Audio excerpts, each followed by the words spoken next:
Episode number 48. So, Mr. Lorry. Men of business may speak to Mr. Darnay now. Nobody had made any acknowledgement of Mr. Carton's part in the day's proceedings. Nobody had known of it. He was unrobed, and was none the better for it in appearance.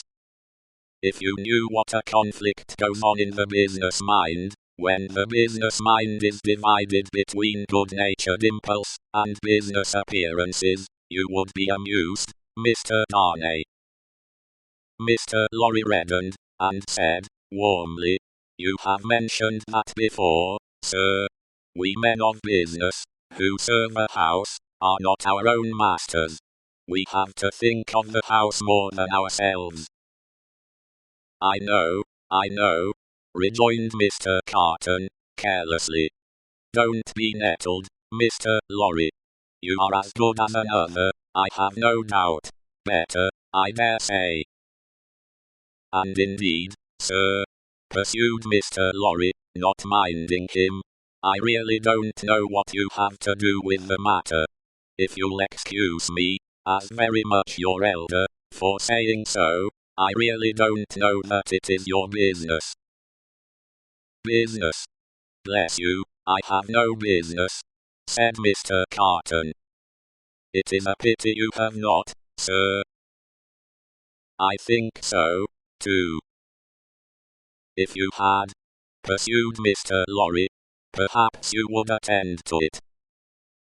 "Lord love you, no exclamation, I shouldn't," said Mr. Carton. "Well, sir," cried Mr. Lorry, thoroughly heated by his indifference, "business is a very good thing, and a very respectable thing.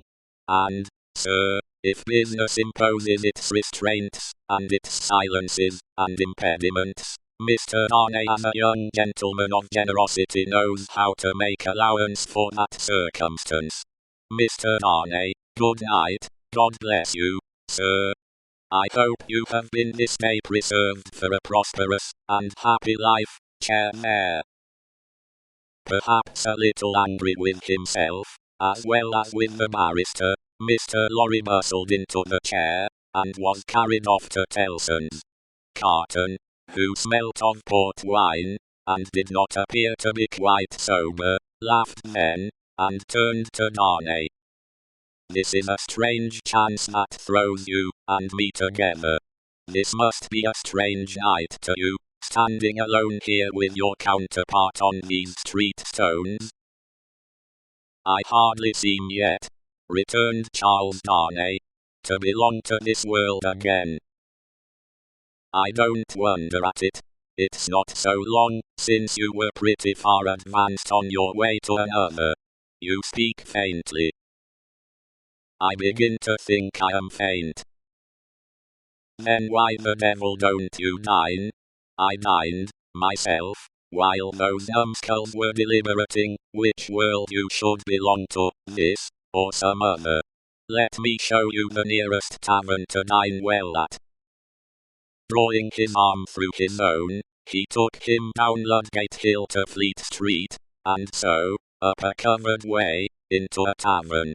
Here, they were shown into a little room, where Charles Darnay was soon recruiting his strength with a good plain dinner, and good wine, while Carton sat opposite to him at the same table, with his separate bottle of port before him, and his fully half-insolent manner upon him.